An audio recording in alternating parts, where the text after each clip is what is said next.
मेरी शादी को अभी 6 महीने ही गुजरे थे। मेरी बीवी मुझसे नाखुश रहने लगी। तब मुझे किसी दोस्त ने यही मशवरा दिया कि बीवी को ज्यादा से ज्यादा तोहफे तोहफ लेकर दो। इस तरह वो खुश भी हो गई और तुम्हारी कदर करेगी और घर का माहौल अच्छा रहेगा। मगर महदूद तनख्वाह में बीवी के लिए रोज नित नए तोहफे तोहफ लाना कोई आसान बात नहीं थी। बहुत सोच विचार के बाद मैंने किस्तों पर एक टैक्सी ले ली और शाम को फारग वक्त में इसे चलाने लगा। मुझे नए नए ग्राहक मिलते तो इनसे नई नई कहानियां जन्म लेती। मगर मैं क्या जानता था कि इस सब का मुझे बिल्कुल अनहोना वाकया भी पेश आ जाएगा। वो जुमे का दिन था। मैं शाम को आराम करने के बाद काफी देर सोया रहा। जुमे की नमाज के बाद अमूमन मैं ऐसा ही किया करता था। शाम को 4 बजे सोकर उठा तो काफी हशाश बशाश था। दोस्तों के साथ बैठक में बातें करता एहसास हुआ कि आज की दिहाड़ी तो रह ही गई। 8 बजे टैक्सी लेकर निकला तो जाते साथ ही मुझे एक तदबीर सवारी मिल गई। इन लोगों ने एयरपोर्ट जाना था और एयरपोर्ट यहाँ से तकरीबन 4-5 किलोमीटर दूर पड़ता था, जहाँ का किराया भी अच्छा खासा था। एक ही सवारी में तकरीबन 700-800 रुपए की बचत हो जाती। मैंने इन लोगों के साथ जाने की हामी भर ली। ये शायद मियाँ बीवी थे जिन्होंने बैरून मुल्क एक साथ सफर करना था। इनकी बातों में सफर करने का एहसास ही ना हुआ। एयरपोर्ट से वापसी पर मैंने सोचा कि इतना लंबा सफर बिना किसी सवारी के करने से अच्छा है थोड़ी देर इंतजार कर लो तो मुझे कोई मुनासिब ग्राहक मिल जाएगा। तभी मेरी नजर काले बुर्के में मलबूस एक औरत पर पड़ी जो न जाने कब से मुझे घूर रही थी। मैं इसे देखकर हैरान रह गया क्योंकि इसे यहाँ खड़े तकरीबन 5 मिनट से ऊपर का वक्त गुजर चुका था। मैं भी सवारी के इंतजार में था। बार बार नजर इस पर पड़ जाती। भला आखिर वो मेरे करीब खुद ही आ गई और गाड़ी का शीशा खटखटा के बोली, भैया खुदा के लिए मेरी मदद करो। मैंने देखा इसके चेहरे का रंग उड़ा हुआ था और वो बहुत परेशान लग रही थी। इसने निकाब पहन रखा था और वो कोई शरीफ घराने की लगती थी। इसके दूसरे हाथ में हल्का सा एक बैग था जिसमें छोटे मोटे कागजात थे। मैंने इससे वो बैग लेने के लिए कहा कि मैं इसे सहारा देना चाहता था, मगर इसने सख्ती से वो बस्ता अपने बगल में छुपा दिया और कहने लगी, अगर तुम मेरी मदद करना चाहते हो तो मुझे सवारी दो। खैर मैंने गाड़ी आगे बढ़ाई। इससे पूछा कि तुमको कहाँ उतारूं। कहने लगी, मेरा तो कोई ठिकाना नहीं। शोहर ने बदकारी का इल्जाम लगाकर मुझे घर से निकाल दिया है। अब मैं तनहा यहाँ खड़ी थी। मेरी हालत ऐसी है कि मैं कहीं और सफर भी नहीं कर सकती। मेरा घर एयरपोर्ट के करीब ही है। मैं यहाँ इसलिए आई ताकि किसी से मदद ले सकूं। मैंने पीछे मुड़कर देखा तो वो औरत पेट से थी और लगता तो वही था कि इसकी तबीयत वाकई ठीक नहीं थी। इसे देखकर मुझे अपनी बहन याद आ गई जिसकी महीने पहले ही बच्चे की पैदाइश के दौरान वफात हो गई थी। मेरी आंखों में नमी तैरने लगी। मैंने इसे तसल्ली दी और कहा कि मैं आपको अपनी बहन समझकर अपने घर ले जाऊंगा। मेरी बीवी आपका ख्याल रखेगी। जब तक आपका बच्चा पैदा नहीं हो जाता आप मेरे घर रह सकती हैं। औरत मेरी बात सुनकर बेफिक्र हो गई और कहने लगी, अगर आप ऐसा कर लें तो मैं हमेशा आपकी ममनून रहूंगी। आप तो जानते हैं कि आजकल जमाना कितना बुरा है। आपका ये एहसान मैं कभी नहीं भूल पाऊंगी। औरत की बातें सुनकर मैं बड़ा मुतासर हुआ। रास्ते भर वो अजियत में मुब्तला रही। लगता था कि इसकी विलादत के दिन करीब ही हैं। हम लोग जब घर पहुंचे तो रात के 11 बज चुके थे। मैंने इसे गाड़ी में बैठने का कहा और जल्दी से अपने घर का दरवाजा बजाया। बीवी ने दरवाजा खोला, झट से कहने लगी, आप कहाँ रह गए थे? मैं आपका इंतजार कर रही थी। मैंने इसे बताया कि मैं अकेला नहीं हूँ, मेरे साथ एक औरत भी है जिसका तुमने ख्याल रखना है। बीवी ये सुनते ही भड़क उठी। बड़ी मुश्किलों से मैंने इसे सारी बात बताई तो तब जाकर इसके ठंडे दिमाग से सोचा कि वाकई मैंने किसी की मदद की खातिर इसे घर लाया है। खैर बीवी की मदद से मैंने इस औरत को अपने घर के अंदर तक पहुंचाया। इसकी तबीयत अब वाकई खराब हो रही थी। फरत ने इसका ख्याल रखा और इसे अलग कमरे में ले गई। इसमें पर्दे और खिड़कियों वगैरह का बंदोबस्त भी था। मतलब कि एक मेहमान खाने की तरह हम इस कमरे को सजा रखा था। इस औरत को वहां पहुंचाकर इसने दूध गर्म करके इसे पीने को दिया और खाने का भी पूछा। फरत ने इसका काफी ख्याल रखा तो मैं भी मुतमिन हो गया। मैं अपने कमरे में सोने चला गया। फरत देर तक इससे बातें करती रही। फिर वो कमरे में आ गई। मुझसे कहने लगी कि ये औरत वाकई मजबूर है, लेकिन हमें इस पर भरोसा नहीं करना चाहिए। हम कल ही इसकी बच्ची की पैदाइश के बाद इसे इस घर से रुखसत करने की कोशिश करेंगे। मैं भी फरद की बात से इत्तेफाक करता था, मगर अभी तक मुझे इस औरत पर किसी किस्म का कोई शक नहीं था, क्योंकि वो एक बहुत ही भली मानस औरत लगती थी। मैंने इसे बताया कि इसका शोहर इसे छोड़कर जा चुका है। खैर, फरत और मैं बातें करते करते सो गए। रात का न जाने कौन सा पहर था कि शदीद प्यास के मारे मेरी आंख खुल गई। अमूमन टेबल मेरे साइड पर नहीं होता था। मैं पानी भी फरत के हाथ का पीता था। मैंने इसे आवाज दी तो इसने जवाब न दिया, हालांकि इसकी नींद कच्ची थी। मेरे उठाने पर वो फौरन ही जाग जाती। तब मैंने देखा कि फरत तो कमरे में मौजूद ही नहीं है। मुझे सख्त हैरत हुई कि फरत रात के इस वक्त कहाँ चली गई। बहरहाल मैंने खुद ही उठकर पानी पिया। फरत को ढूंढने उठने ही लगा था कि नींद के जेरे असर में दोबारा सो गया। सुबह मेरी आंख खुली तो फरत गहरी नींद सो रही थी। मैंने इसे उठाने की बहुत कोशिश की, मगर वो बहुत ज्यादा गहरी नींद में थी। मैंने खुद ही अपना नाश्ता बनाया और खाना खाकर ऑफिस जाने ही लगा था कि मुझे इस औरत का ख्याल आया। ये सोच कर के इसे भी भूख लगी होगी, मैंने इसके कमरे की तरफ जाने लगा। इतने में फरत भी अपने कमरे से बाहर आ गई। शायद वो जाग चुकी थी। मुझे इस औरत के कमरे की तरफ जाता देखकर वो फौरन आगे बढ़ी और मुझे डांटने वाले अंदाज में बोली, आपको शर्म नहीं आती एक हमला औरत के कमरे का रुख करते हुए? न जाने वो बेचारी किस हालत में हो। अपनी बीवी की ये बात सुनकर मैं हैरान और शर्मिंदा भी हुआ। वाकई मुझे ऐसा नहीं करना चाहिए था। इसका ख्याल रखना फर्द की जिम्मेदारी थी। सर झुकाए मैं घर से निकल गया। सारा दिन ऑफिस में काम में मसरूफ रहा। शाम को मैंने सोचा कि मैं और फरत रात को खाना बाहर खाएंगे। इसी ख्याल के तहत मैं अच्छे मूड में घर आ रहा था जब फरत की मुझे याद आ रही थी। घर पहुंचने तक मैं सारी प्लानिंग कर चुका था। दरवाजे से ही फरत को बुलाया और कहा कि हमें बाहर जाना है। फरत मेरी बात सुनकर कहने लगी, आप ये कैसी बातें करते हैं? घर में एक बीमार औरत को छोड़कर हम खुद डिनर करने चले जाए, ये तो कोई अच्छी बात नहीं होगी। फरत की बात सही थी। मैं तो इस औरत को भूल ही गया था। बहरहाल फरत ने घर में भी बहुत अच्छा खाना बना रखा था। हम दोनों ने मिलकर खाया और फिर सोने चले गए। सुबह मेरी आंख खुली तो दिन के 2 बज रहे थे। घड़ी पर मेरी नजर पड़ते ही हैरत के मारे मेरे पांव तले से जमीन निकल गई। मैं तो सुबह 8 बजे ऑफिस जाता था। या खुदाया, आज का दिन कैसे 2 बज गए? मैंने देखा फरद की आंखें भी लाल हो रही थी। मैंने इससे पूछा, क्या हुआ, तुम्हारी आंखें क्यों लाल हैं और ये मुझे उठाया क्यों नहीं? मुझे सुबह 8 बजे ऑफिस जाना था। फोन पर देखा तो ऑफिस वालों की तरफ से कई मिस कॉल्स आ चुकी थी। ये देखकर मैं बहुत परेशान हुआ, क्योंकि मेरा बॉस बहुत सख्त आदमी था। मेरी बीवी कहने लगी, रात को न जाने क्या हुआ, खाने के बाद मुझे भी गहरी नींद आ गई थी। मैं भी आपसे थोड़ी देर पहले ही उठी हूँ। मेरी तबीयत खराब थी और सर में दर्द भी हो रहा था। तभी मैं अपने लिए कावा बना रही थी। आधा घंटा पहले ही जागी हूँ। फरत की बात सुनकर मुझे गुस्सा भी आया कि कितनी लापरवाह औरत है, जिसने सुबह ऑफिस जाने के लिए मुझे उठाया तक नहीं। बहरहाल गलती इसकी नहीं थी। मुझे खुद भी जिम्मेदारी से काम लेना चाहिए था। नहा धोकर तैयार होकर मुझे अभी ऑफिस जाना था, ताकि बॉस को मैं आगाह कर सकूं कि मैं घर के एक इमरजेंसी के बायस नहीं आ सका, वरना तो कल वो सबके सामने मेरी बेइज्जती करते। बीवी ने मुझे खाने के लिए एक सैंडविच बना कर दिया। मैं जल्दी जल्दी खाना खाकर ऑफिस के लिए निकल गया। ऑफिस पहुंचकर मैंने अपनी मजबूरी बताई। खुदा का शुक्र कि आज ऑफिस में ज्यादा काम नहीं था। तभी बॉस ने ज्यादा बेइज्जती भी नहीं की। थोड़ी देर गुजरी थी कि उन्होंने कहा, अब तुम घर चले जाओ। मैं नहीं चाहता कि तुम इस इमरजेंसी की हालत में शाम के 6 बजे तक यहाँ बैठे अपने काम निपटाते रहो। मैं इसकी इस मेहरबानी से मुतासर हुआ। कहने लगे कि अब तुम कल ही अपना काम पूरा कर लेना। इस बात पर खुश होकर मैंने इनके साथ चाय पी और घर में वापस आ गया, क्योंकि इन्हें यही लगा था कि मेरे घर में कोई इमरजेंसी हो गई थी। अब अगर मैं कहता कि इमरजेंसी नहीं है, तो वो यकीनन इस बात पर भी नाराज होते कि मैंने इनसे पहले झूठ बोला। खैर, मैं घर वापस आ गया। जल्दी में घर पहुंचा। मुझे फरत को यही बताना था कि आज शाम को हम खाना खाएंगे। काफी दिन हो गए हम बाहर घूमने फिरने नहीं गए थे।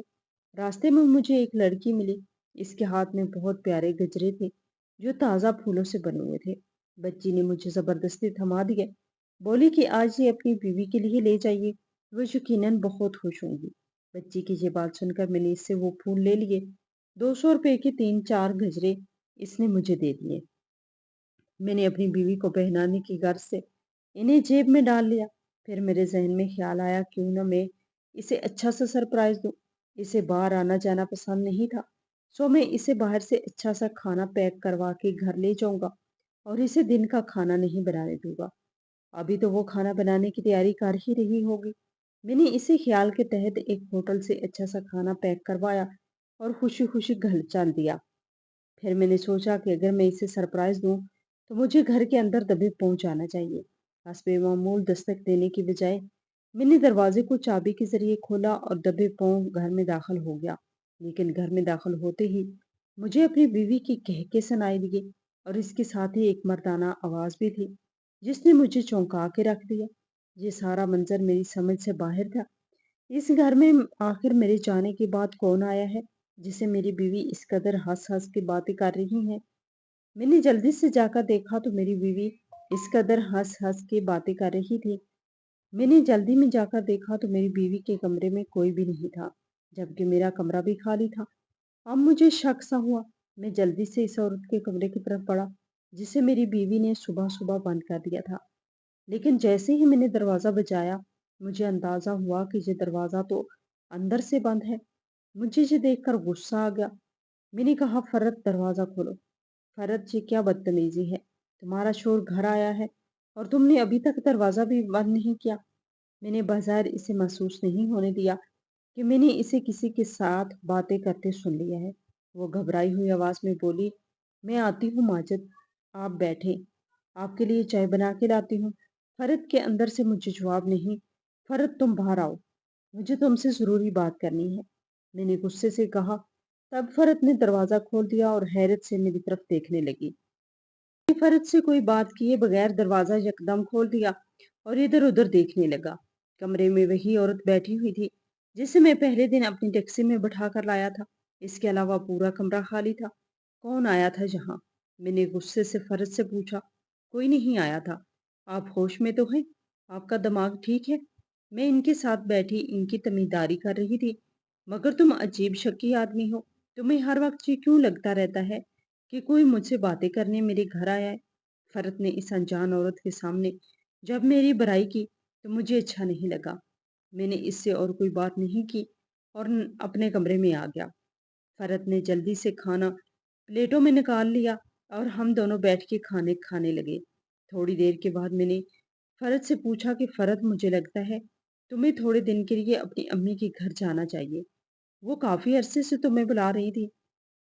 मैंने फरत से कुछ सोचकर कहा, तो वो सही बात है माजिद, दिल भी मेरा भी करता है, मगर इस औरत को छोड़कर मैं कहाँ जा सकती हूँ। इस बेचारी की हालत तो ऐसी है कि इसे अकेले भी नहीं छोड़ सकते। इसकी ये बात सुनकर मेरे जहन में खटका सा हुआ। अच्छा, इसके बच्चे की पैदाइश कब तक मुतवक्का है? वैसे तो ये जिस हालत में मुझे मिली थी, ऐसा लगता था कि इसकी मजबूरी बहुत बड़ी है और इसकी वलादत में बस चंद घंटे ही रह गई हूँ। नहीं नहीं, आप मर्दों को इन सब बातों का कहाँ इल्म होता है। फरत ने मुझे अच्छा खासा झाड़ दिया। वो बेचारी मजलूम औरत है। हालांकि जब आप इसे इस घर में लाए थे तो मुझे अच्छा नहीं लगा था, मगर अब इंसानियत के नाते मैं इस औरत की मदद करना चाहती हूँ और इस सब में आप भी मेरा साथ दें। फरद की बातें सुनकर मैं खुश हो गया कि मेरी बीवी को भी दूसरों का एहसास है। लेकिन अगले ही दिन दोबारा मुझे ऐसे ही शिकायत वसूल हुई, क्योंकि जब मैं घर वापस आया तो घर में अजीब सी आवाजें आ रही थी, जबकि पड़ोस के लोग भी, एक दो लोगों ने मुझे इस जानब तवज्जो दिलाने की कोशिश की थी कि मेरे घर से किसी मर्द के चलने फिरने, गुफ्तगू करने, बकायदा लड़ने झगड़ने की आवाजें भी सुनी हैं। अब मैंने मुकम्मल फैसला कर लिया था कि मुझे क्या करना है, जिससे सांप भी मार जाए और लाठी भी ना टूटे। एक दिन मैंने अपनी अम्मी की एक जानने वाली पुरानी दाया खातून से रब्ता किया। इन्हें सारी सूरत हाल से आगाह किया और कहा कि आप ही मेरे घर आकर इस केस का खुद मुआयना करें, ताकि मालूम हो सके कि हकीकत क्या है और झूठ क्या है। इस बात का जिक्र मैंने फरज से नहीं किया कि कहीं वो चौकन्नी ना हो जाए।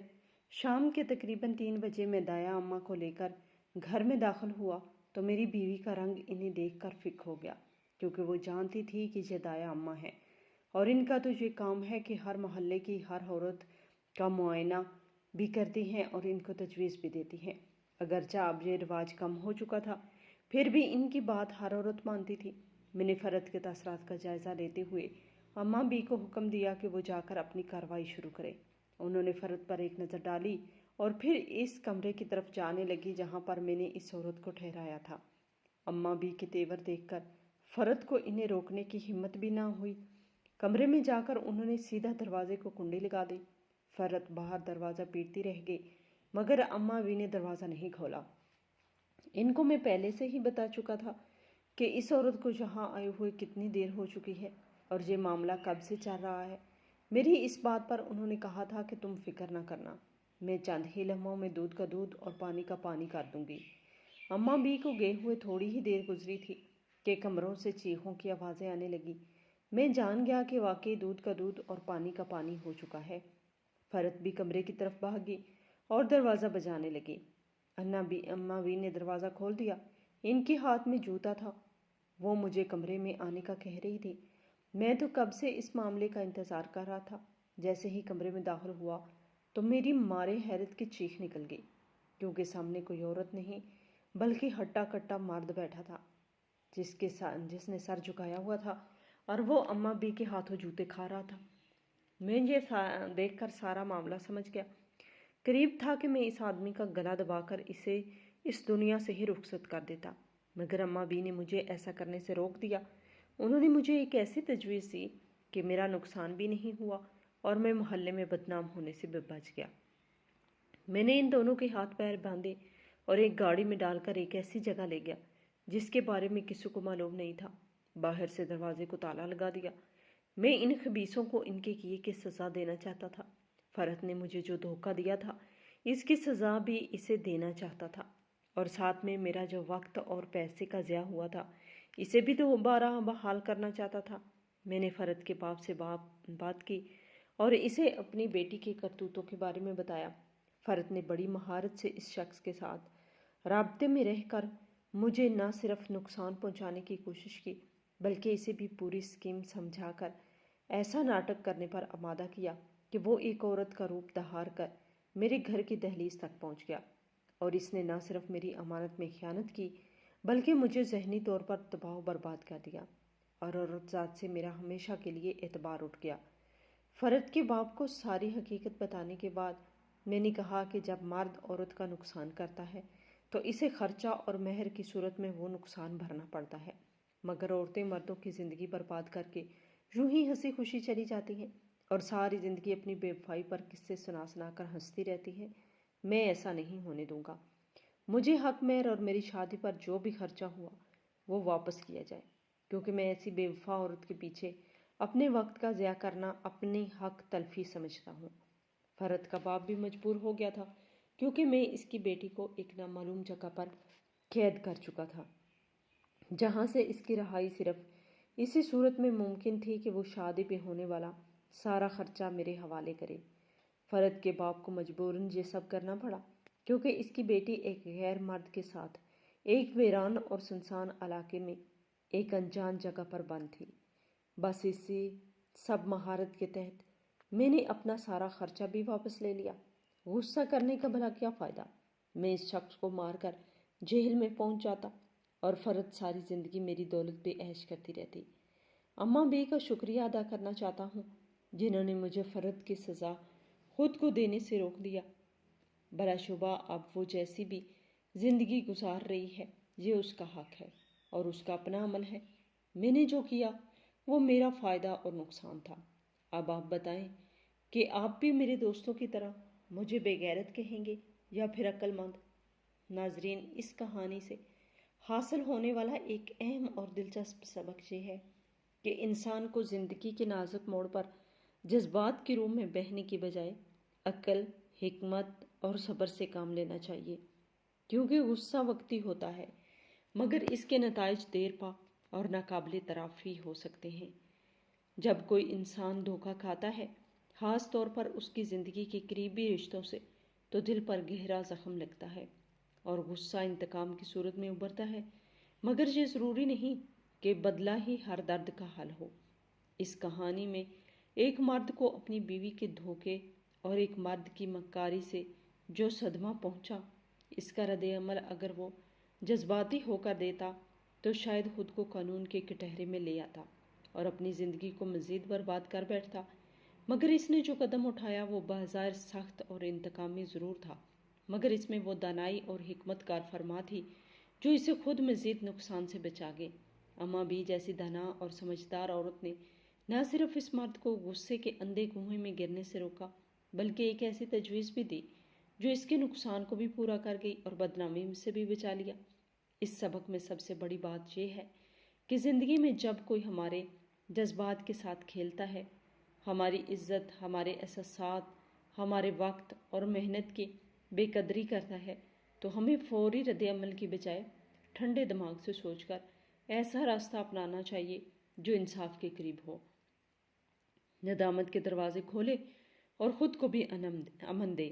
عورت اور مرد کا رشتہ بہت احساس ہوتا ہے، اس میں اعتماد کی بنیاد پر ہی محبت پروان چڑھتی ہے۔ اگر یہ اعتماد ٹوٹ جائے تو تعلق صرف جسموں کا ہی نہیں بلکہ روحوں کا جنازہ بھی بن جاتا ہے۔ فرد جیسی عورت جو نہ صرف اپنے شوہر سے بے وفائی کرتی ہے بلکہ ایک اجنبی مرد کو اپنی محبت کے جال میں پھنسا کر شوہر کے گھر تک لے آتی ہے، وہ عورت صرف اپنے شوہر کے ساتھ نہیں بلکہ عورت ذات کی حرمت کے ساتھ بھی غداری کرتی ہے، کیونکہ اس کے عمل کے بعد ہر مرد عورت پر شک کی نظر سے دیکھنے لگتا ہے۔ اس کہانی سے یہ بھی واضح ہوتا ہے کہ اگر کوئی عورت یا مرد اپنے رشتے میں خیانت کرتا ہے تو اسے بھی وہی نقصان اور جوابدہی برداشت کرنی چاہیے جو قانون مردوں پر نافذ کرتا ہے، کیونکہ رشتے صرف مرد کی ذمہ داری نہیں بلکہ عورت بھی اسی رشتے کی شریک ہوتی ہے۔